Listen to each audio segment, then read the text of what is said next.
going to talk about naming some binary ionic compounds.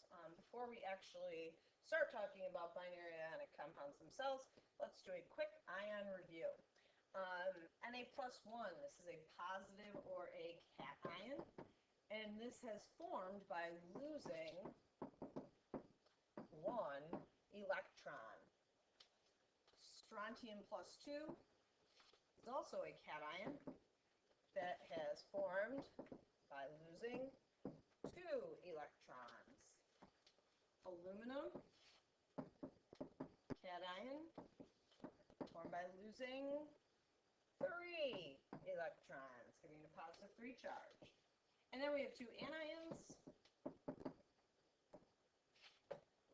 Oxygen is an anion that has gained 2 electrons. Chlorine is an anion that has gained 1 electron.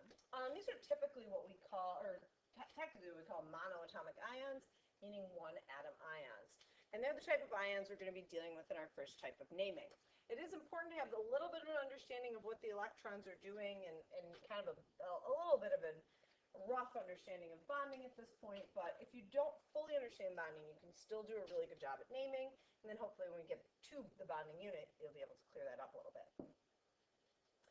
Binary ionic compounds, prefix bi means 2, so these are 2-element compounds. We call them ionic because we have a metal and a non-metal. In other words, we have one ion that's going to be positive, so it's giving away electrons.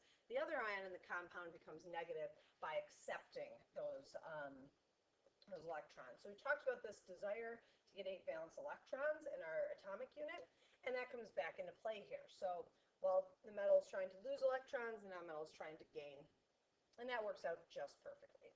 We just need to make sure that the overall number of electrons exchanged is even. So, typical table salt, which you guys know is sodium chloride. We're going to write the formula for this. Why is the formula just NaCl? This is actually based on oxidation number. So we go to the periodic table and we look at Na, and its charge, or oxidation state, is written up here. Then we use +1.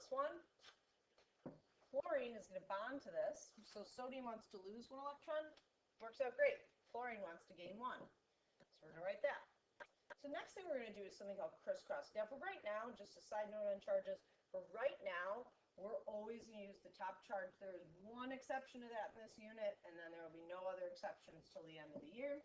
I will talk about the exceptions separately. So for today, focus on always using your top charge. So then what we do is we say, okay, I'm going to bring this 1 down here. I'm going to bring this 1 down here. We don't really write Na1Cl1, so we don't really write this. We do have to ask ourselves, are those the lowest whole number ratio? They absolutely are. It's a 1-to-1 ratio that cannot be reduced at all. So we say, okay, that means our formula is NaCl. 2 our charges balance out to 0. So we have 1 sodium with a +1 charge, 1 chlorine with a negative charge. They do indeed balance out to 0. So we do something called crisscrossing. I like to give a throwback to my boys from the 90s.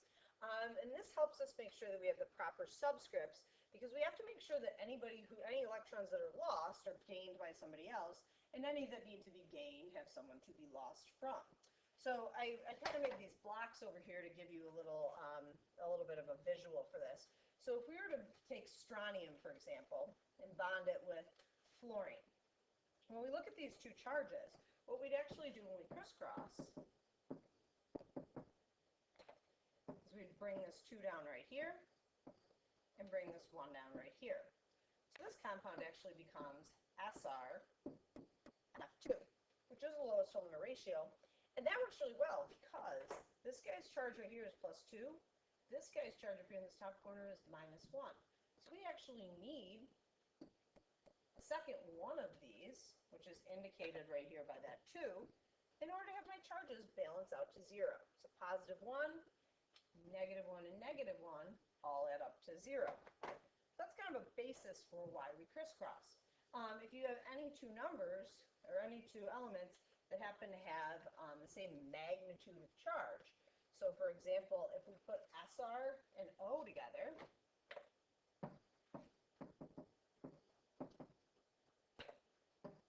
we're bringing down a 2 here, we're bringing down a 2 here.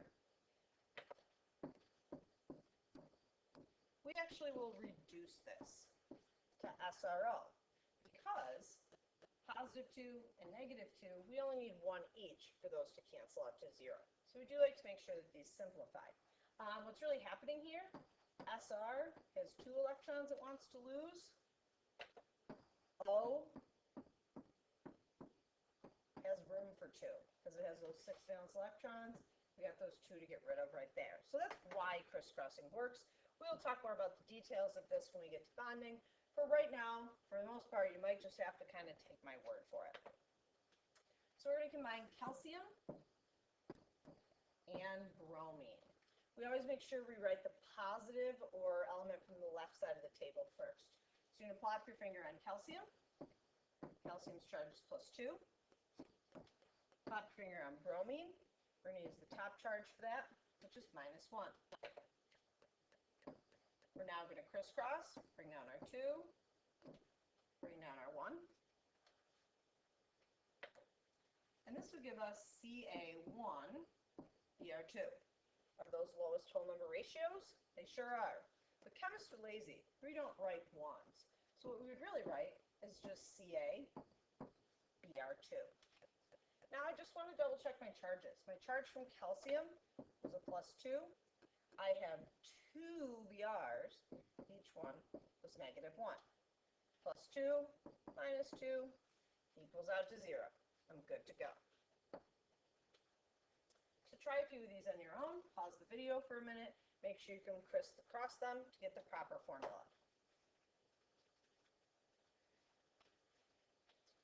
So Mg and S, since we have Mg +2 and S -2, those 2's each get brought down. They do cancel out because they're a lowest whole number ratio. Aluminum and oxygen, we have the +3 from aluminum, -2 from oxygen. This 2 ends up down here. This 3 ends up down here. A 2 to 3 ratio does not cancel. That's a lowest whole number ratio. Rubidium fluoride, Rb +1 and F -1.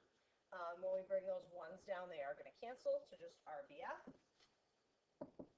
Calcium fluoride, we're bringing down this 2 right here, this 1 right here, so it becomes CaCl2.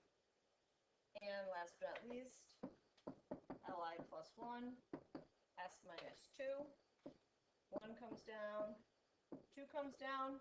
We don't write the 1 when we finish this out, and that is the lowest whole number ratio. Naming is actually really easy. So we just look at the 2 elements that we have there, and we write them in the order that they're shown, positive first, negative second. So we're going to write sodium and oxygen. And then on the anion, we drop the ending of the second element and change it to I. So we're going to write sodium, and on oxygen, we actually take all that off, and you've probably heard this before. Oxide. So you've heard of like carbon dioxide. Same idea. So this is sodium oxide. So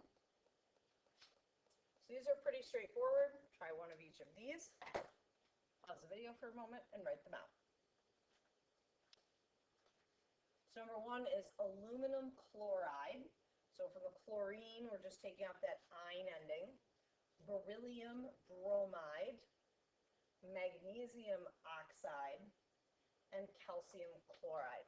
Sometimes it helps to say these out loud because you've kind of heard some of these compound endings before. It just takes a little bit of getting used to know where you're dropping and changing to that ide ending. So we should be able to take a named compound and then turn it into a formula. So for example, we have magnesium nitride. Nitride is actually nitrogen. So we can say, okay, cool. I got magnesium. I look up its charge. +2. Nitrogen, I'm going to use that first charge, which is -3. Bring down my 2, bring down my 3, and that's going to give me Mg3 and 2. The next one, phosphide, is actually talking about phosphorus. So take a minute, pause the video, and try each of those.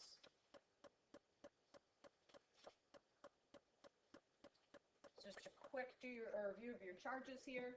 Potassium is +1, phosphorus is -3, so you brought down that 3, the 1 kind of goes away. Na +1, Br -1, 1s will cancel out, and you actually have canceling out on calcium oxide as well. You bring down both of those 2s, but you do have to reduce them to the lowest whole number ratio. Just a note before I end this video, it is very important that when you bring those numbers down and make subscripts, they are small numbers that end up down below, and you do not bring the charges with them. Those are 2 important rules to make sure that you're following. We do have to be kind of picky about this because how we write these symbols is very important to their meaning.